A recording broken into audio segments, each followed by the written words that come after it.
Beetlejuice Beetlejuice is directed by Tim Burton and is the sequel to his 1988 film Beetlejuice. Michael Keaton returns as the titular demon, with Catherine O'Hara and Winona Ryder reprising their roles. And then we have Jenna Ortega, Willem Dafoe, and Justin Theroux, among others, coming into the Beetlejuice world. So my fiance and I, we watched Beetlejuice for the first time the night before seeing this film, and we enjoyed it. I swear I had seen this as a kid, but it turns out I had only seen certain sequences like the famous dinner scene. And it was good. We thought it definitely had its flaws, but we enjoyed it for what it was, and it was a good enough time. I kind of feel the same way about this sequel. It's always iffy when you do a legacy sequel like this. You bring back cast members, and especially since it's been 36 years since the original came out. This could have definitely felt like a useless cash grab and just nothing more than a vessel to make money off of nostalgia. But thankfully, I don't think this film falls into one of those categories.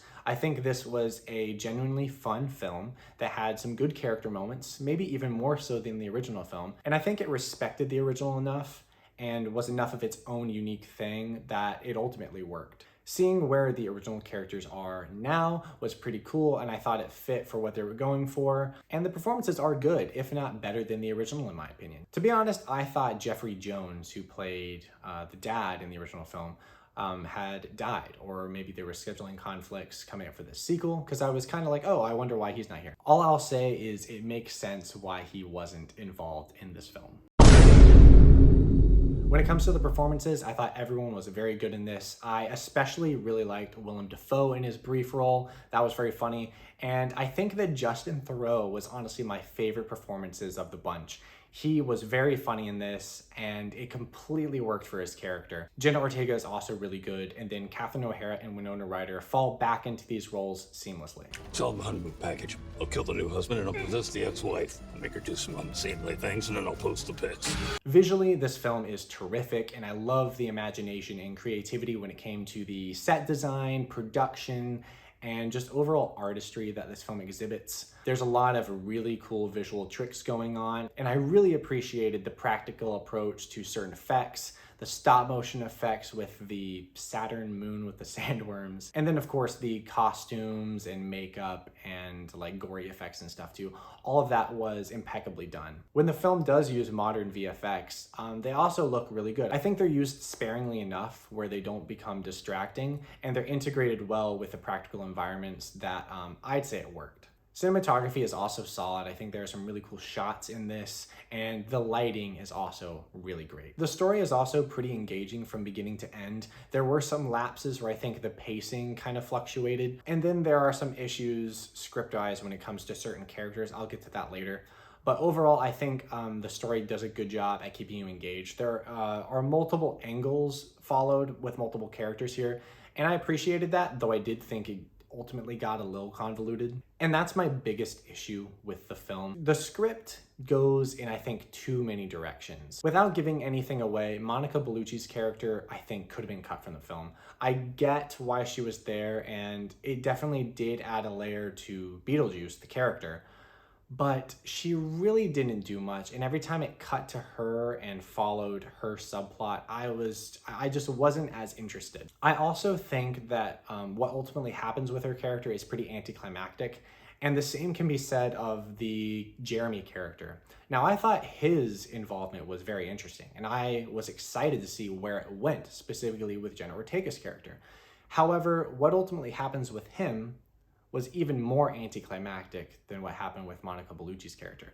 And that was disappointing because I think there was definitely potential there, and it was set up to where I thought he was going to be a very important character to the story. And just the direction his character goes, I was disappointing, to be honest. As for other issues, I think the film is very funny, and I think it has a lot of moments that work. There were some jokes, however, that fell flat for me.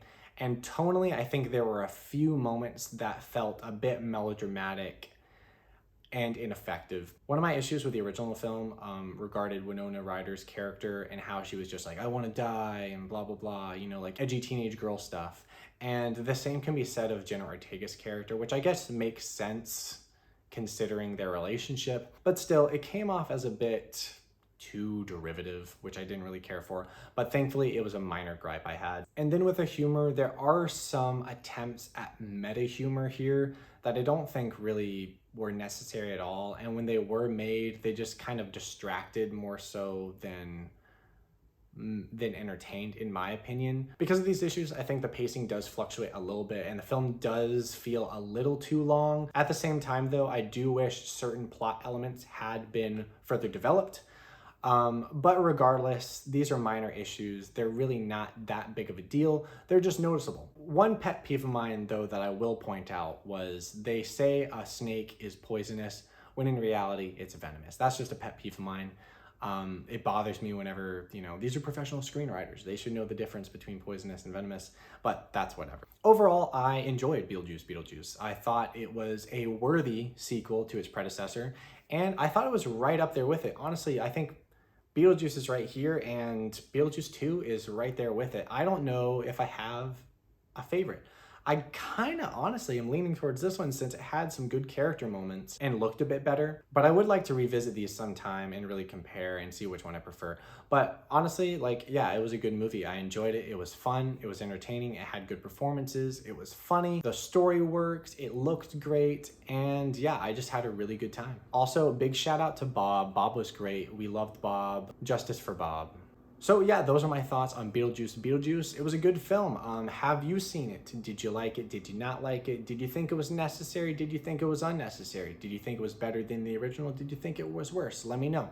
If you enjoyed this review, give it a like and hit the subscribe button if you aren't already subscribed. That'd be awesome. But thank you guys so much for watching, and I will see you guys in the next movie review.